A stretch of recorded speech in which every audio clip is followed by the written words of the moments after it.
काय आपली छोले. आपली चणे आहे 4 तास याला भिजू घालून ठेवायचे. हे मोडल्यानंतर याला कुकरमध्ये 3 शिट्या मारून घ्यायच्या. ग्रेव्ही बनवण्याकरता हा मसाला बनवलेला आहे. त्याकरिता आधी तेल टाकायचं, खाकस टाकायची, नंतर चिरलेला कांदा टाकायचा आणि तो ब्राऊन होईपर्यंत याला परतून घ्यायचा. त्यानंतर याला 2 साधारण टमाटर घेऊन यामध्ये टाकायचं आणि 2 मिनिट होऊ द्यायचं आणि नंतर गॅस बंद करून याचा पेस्ट करून घ्यायचा.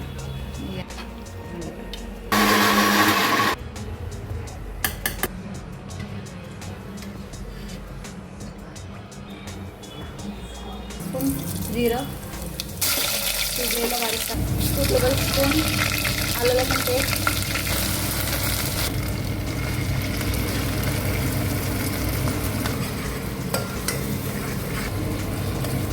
मसाला टाकल्यानंतर मंद आचेवर याला 7 मिनिट परतून घ्यायचं.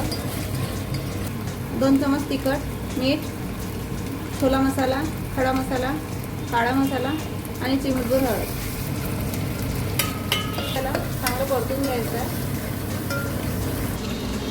7-8 मिनिट झालेलं आहे. चौथरा परतून घेतलेला आपण.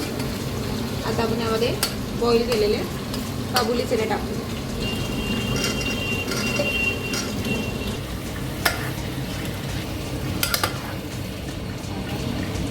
पाच मिनिट हे छोले झाल्यानंतर आपण यामध्ये पाणी घालू ग्रेव्ही करण्यासाठी. काय आपली छोले.